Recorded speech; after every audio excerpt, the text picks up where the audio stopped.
Special thanks to Skillshare for being the sponsor of today's video. I'm sure you're very familiar with Skillshare from countless other YouTube videos, but if you aren't, Skillshare is the most massive online learning community on the internet, hosting dozens of online courses led by independent instructors that you can use to train yourself in whatever skill you'd like to learn at a beginner, intermediate, or advanced level. I'd always heard of Skillshare, just never had gotten the chance to try it. A skill I've always wanted to develop was the ability to draw quality artwork consistently, because sometimes I can do it well and other times I can't. Thanks to Ivan Ramirez's course on freehand drawing with pop culture characters, I now have a resource to practice with and refer back to. For many people in the audience, I know they've always wanted to get into content creation themselves, and Skillshare can be a place you can go to learn about the basics of video editing or video promotion or graphic design and all that, in addition to a plethora of other skills like cooking or business development. You might come out of it with so much new information you could even leave Batman impressed. I didn't know you could do that. If you'd like to explore new skills, you can do so by joining Skillshare. The first 1,000 people to use the link in the description will get a 1-month free trial of Skillshare. Thanks again to Skillshare for sponsoring this video. Now let's get back to your regularly scheduled game review. When a video game franchise becomes popular, in the eyes of the executives, there's only one natural thing to do, and that would be spin-offs. It's an age-old practice, and the Batman Arkham series is no stranger to it.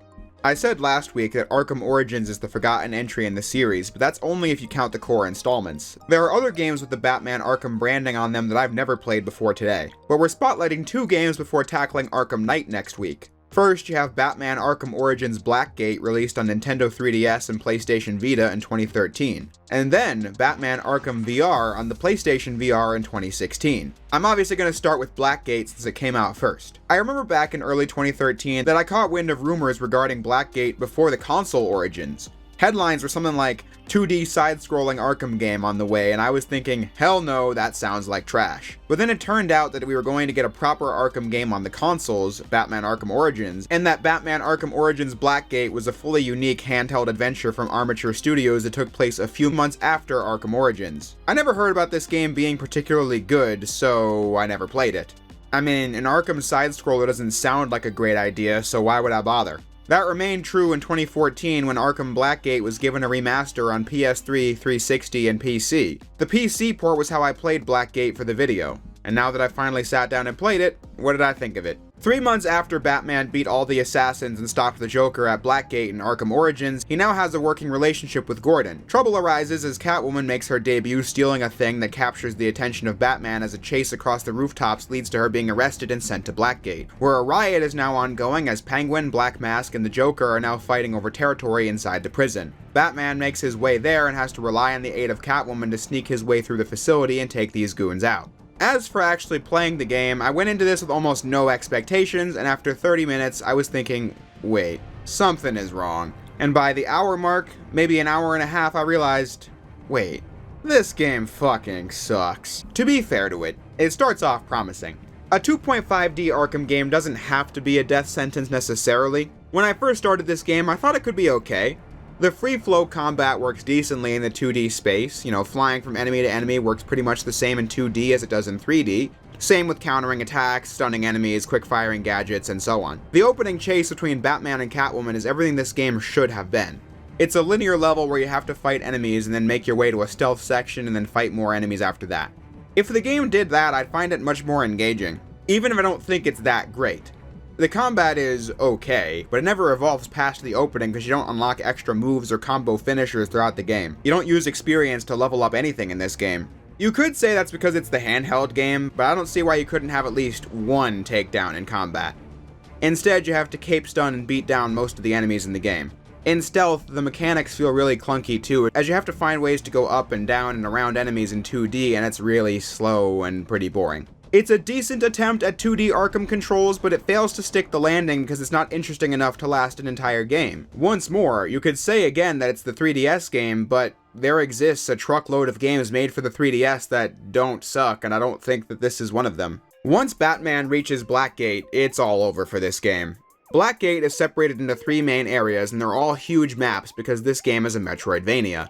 The kind of design where you're in an open space and have to explore around to find things you need to progress and backtrack and use those things to get to places you couldn't before. Every area has a new gadget to find that helps you do just that, and each area has collectible secrets to look out for anyone curious. It's a genre that hits more often than it misses because that puzzle-like structure is inherently satisfying. As a matter of fact, Arkham Asylum is a game often praised for its Metroidvania design that helps the first game stand out from the rest of the Arkham series that decided to go full open world. But Blackgate is just not one of those times where it works. The levels in this game are bland and boring. Areas all look very similar and dull and just offer little engaging content. You spend most of your time running around, and around, and around. Really, Batman? There are guys who have been in the infirmary here for 40 years who move faster than you do. This is a game where once you beat up the enemies along the way, they disappear from the game forever, so backtracking is boring because nothing is happening on the way there. But then the combat is mediocre anyway, so that would only band-aid the problem of a really boring map. One that I had a difficult time even reading how I was supposed to get around.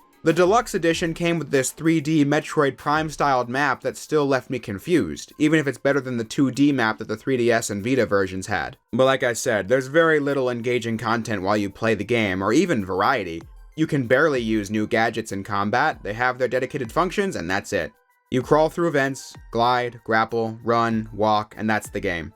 No noteworthy platforming or traversal challenges. Instead, it's a lot of straight lines that might just put spikes on the ground that you can barely see to make sure you still have a pulse while playing it. I realized this game was bad when I saw how detective vision worked here. In every other game, it showed you things like destructible objects and enemy locations, but now, in order to do anything with it, you must first scan it, which takes several seconds, which really adds up the longer you play the game. Every wall you need to blow up with the explosive gel requires you to scan it first, which wastes so much of the player's time.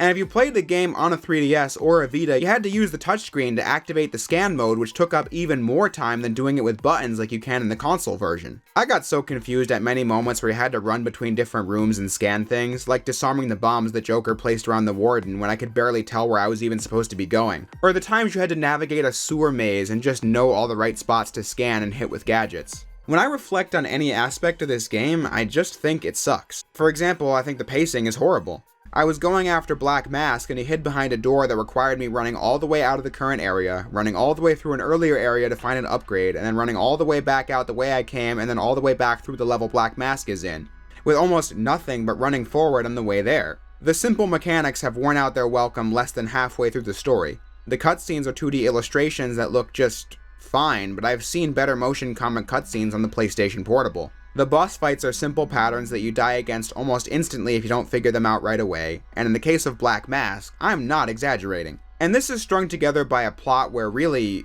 nothing happens at all. Batman shows up, takes out every villain, and then you've reached the end of the game. Something they must have realized because the whole plot is building up to Batman and Catwoman getting into the Arkham wing at Blackgate. But it's a double cross as Selina plans to break Bane out of Blackgate, and to make sure Batman can't stop her, she set up a distraction. What is cool is how you can defeat Penguin, Black Mask, and Joker in whatever order you want, and depending on which one you defeat last, changes what distraction Catwoman has at this point. What is not cool is that no matter what, you're forced to run through every level again to save the day, which takes almost an hour. I was lucky I stopped Penguin last because that leads right into the Arkham wing. If I didn't, I'd probably have to run all the way through this area again to reach the Arkham wing, only to be told to play every level again to rescue some hostages. Just such a padded out slog. The reward for all this being a supremely easy Catwoman final boss, where Batman is then introduced to Captain Rick Flag, who's working with Amanda Waller to create Task Force X, something that the post-credits scene of Arkham Origins also was setting up. There wasn't much payoff either though, because all that came of Task Force X in the Arkhamverse was the Assault on Arkham movie, which released in 2014 that took place way later in the timeline than the Arkham Origins era, so you wouldn't even need these games as backstory for it. Though while I'm on that note, I thought the movie was pretty cool. Not one I'd watch more than once, but it was enjoyable for what it's worth, especially seeing how it was faithful to the art design of the first Arkham game. But as of now, we have the actual Suicide Squad game from Rocksteady that takes place in a post-Arkham Knight world, a game that I don't think looks even slightly good. But all that matters in the short term is that this setup receives no payoff in the game, so Batman just goes back to business as usual. Which meant that once I beat the game, I was desperate to shut it off, uninstall it, and never touch it again. I get that I'm being harsh here, but I'm just giving my honest opinion on the game. If I wanted to, I could just say it's a handheld game, therefore it's not worth criticizing, and to a certain extent, I agree with that. I mean, the game has no stakes attached to it, it's just an Arkham side game that I'll forget everything about come this time next month. But like I said earlier, there are good 3DS games. That alone isn't a reason a game can just suck and drain every ounce of energy from me. Plus, it's also on Steam. There's a chance somebody buys this because of that Arkham branding, just curious to try it out. And my recommendation is, don't. It's so boring and offers almost nothing to players in 2023, and really barely did in 2013. But this wasn't the only handheld Arkham, it's just the only one I'd ever consider playing. The Arkham games were home to mobile phone games too, like Arkham City Lockdown, Arkham Origins, or the wholly original Arkham Underworld starring the villains. I'm not gonna say the games are bad without having played them, because mobile games have their audience, but I have an interest in mobile games that you could measure in negative integers, so I'm clearly not the target demographic. So I'm not going to bother playing these at all. But where I am going to close this video on was a game developed by Rocksteady, released only 1 year after Arkham Knight and was their most recent title before the upcoming Task Force X Defeat the Justice League game. I am of course talking about Batman Arkham VR from 2016. This game being developed by Rocksteady made its carrying the Arkham name have a little more weight because that should mean it would be a title worthy of the Arkham name, right?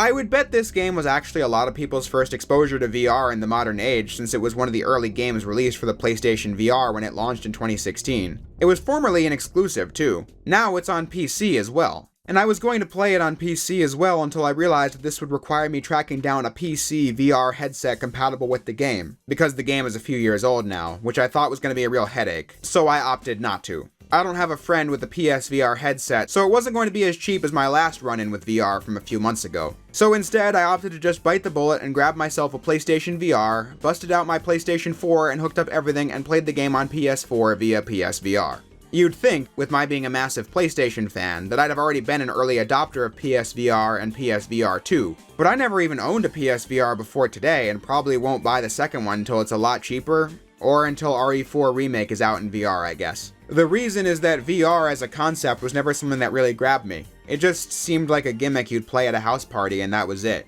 My first time ever using VR was a few months ago when I played Resident Evil 4, the original, speak of the devil, on the Oculus Quest 2. I had a great time with that. But still, it didn't feel like VR was for me. I thought using the PlayStation VR was nostalgic, mainly because the controllers are recycled from the PlayStation Move accessory that the PS3 used for motion gameplay, which were put to great use in VR, but this is me just giving my thoughts on the 7-year-old headset and controllers, not the Batman game. So what did I think of that? Well, this game sucks. Blackgate was the game I thought sucked because of what was in it, but VR is a shit game because of what's not in it. Arkham VR is not really a game, it's a tech demo. The game launched for a retail price of $20. I just got this game on PSN for $5 because it was on sale, and even then I felt ripped off. The fact that the game itself is a budget title kind of makes up for the fact that it's so barren in content, but not fully. While I was playing Arkham VR, I thought it was neat. Similar to Resident Evil 4, being inside of a virtual space is just cool. The game opens with a really creepy depiction of the Wayne murders because Joe Chill gets right in your face, which is just perfect for VR. And then it's really fun being Batman and grappling to different parts of the Batcave and seeing Batman in the mirror as you move your limbs. However, RE4 had a full game's worth of content to back that coolness up. Built off the back of an almost 20-year-old game for sure, but that got me immersed in the VR experience while also being a game. Arkham VR is not a game. Games like Arkham VR are why I have the belief that virtual reality games are best enjoyed at house parties, not games I'd want to spend the money it costs to get a headset on. Arkham VR is, and I'm not kidding you, under an hour long, and that's if you don't know what you're doing, which I didn't. If you were to think of the things that made Batman Batman, almost none of them are in the game. Throughout the hour-long campaign, you never throw a single punch. And I'm not asking to go combo mad like it's a proper Arkham game, but it's Batman in VR. Who wouldn't be happy with some simple combat mechanics or simple stealth mechanics? Or actually driving the Batmobile to your destination? That would have been awesome.